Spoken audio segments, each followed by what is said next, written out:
কিরে ভাইস্তে, তোর কইছিলাম না জামাত ইসলাম কোনোদিন ক্ষমতায় যেতে পারবি না। আরে যে দলের প্রধান নারীদের নিয়ে এত বড় একটা মন্তব্য করতে পারে, সেই দল কি ক্ষমতায় যেতে পারে রে? কিছু মানুষ তো আরো কইছিলে জামাত ইসলামের ভোট দিলে ইমানই থাকবি না। এবার বুঝতে পারছিস তো জামাত ইসলামের ভোট না দিয়ে আমি কত ভালো কাম করেছি। আচ্ছা, আপনাদের মতো মানুষের জন্যই দেশের আজ এই অবস্থা।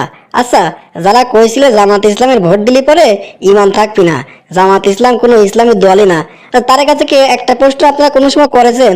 জামাতের ভোট দিলে যদি ইমান না থাকে, তাহলে কোন দলের ভোট দিলে পরে ইমান থাকবি নি? আচ্ছা, যারা কইছিল জামাত ইসলামের ভোট দিলে ইমান থাকবি না, তার কাছে মনে হয় চাঁদাবাজের ভোট দিলে পরে ইমান খুব ভালো থাকবি না, তাই না? খালি চাঁদাবাজ না, যারা টেন্ডারবাজি করে, চুরি ডাকাতি রাহাজানি করে, দুর্নীতি করে, তারে ভোট দিলে পরে ইমান মানে খুব ভালো থাকবি না, তাই না চাচা? যত কথাই কোচ ভাসতে, যে জামাত ইসলামের প্রধান যে নারীদের নিয়ে এত বড় একটা কটূক্তি করেছিল, সেটি নিয়ে কত প্রতিবাদ হলে, কত সংবাদ সম্মেলন হলে, তুই কি কিছুই দেখিস নাই নাকি? ভাসতে, জামাত ইসলাম যে নারী বিদ্বেষী তা দেখলেই বোঝা যায়। ওর দলের দিক টাকা দেখ না কে, ওর দলের কোনো প্রধান পর্যায়ে কি নারীরা আছে নাকি? এত বড় দল, এতগুলো প্রার্থী দিলে কোনো নারী প্রার্থী দেখেছিস? নারীরা ওরা আসলে কোনো ভালোই চায় না। এই জন্যই তো জামাত ইসলামের নিয়ে সংবাদ সম্মেলন করা হয়েছে, তার নিবন্ধন বাতিলের জন্য। তুই দেখেছিলি কত লোক হয়েছিল, কত সাংবাদিক। চাচা, আমাদের দেশে সুবিধাবাদী আর ধান্দাবাজ লোকে ভরিয়ে গেছে। মানুষ নিজের সুবিধা ছাড়া এখন কিছু বোঝেই না।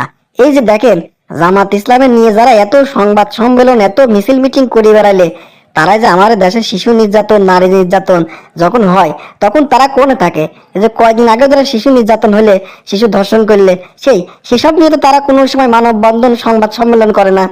জামাত ইসলামের দোষ ত্রুটি ধরিয়ে তারে অপপ্রচার করার জন্য মানুষ যতটা ব্যস্ত থাকে, যতটা নারী প্রীতি দেখায়, ততটা কিন্তু নারী প্রীতি দেখায় না অন্যান্য কাজে।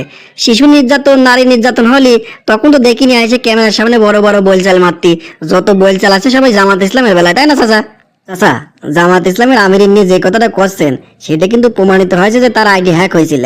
আইডি হ্যাক করার ফলে কিন্তু এই ঘটনা ঘটেছিল।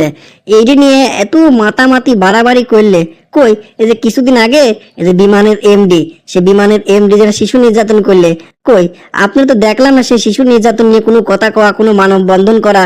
ও, ওইটা মনে হয় জামাতের লোক ছিল না, তাই না? চাচা, জামাত ইসলাম নিয়ে আপনার এত পরিমাণ মাথা ব্যথা, আমার মনে হয় কি জানেন, আপনারা মনে হয় কারো জ্বর আসলেও মনে করেন জামাত ইসলামের দোষ, কারো পাতলা পায়খানা হয়েছে তাও জামাত ইসলামের দোষ, কেউ অ্যাক্সিডেন্ট করেছে তাও জামাত ইসলামের দোষ, কালকে রোদ উঠলে না কে তাও জামাত ইসলামের দোষ, আজকে রোদের তেজ বেশি কে তাও জামাত ইসলামের দোষ।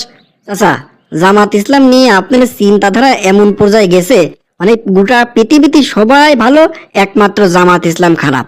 সবাই ঠিকঠাক ভাবে চলে, জামাত ইসলাম ঠিকঠাক ভাবে চলে না, তাই না? আপনার মন মানসিকতা তো দূর রাখা। আপনিও না একজন মুসলমান চাচা, তাহলে একজন মুসলমান হইয়া আর একজন মুসলমানের বিরুদ্ধে এসব কথা কতি আপনার লজ্জা লাগে না?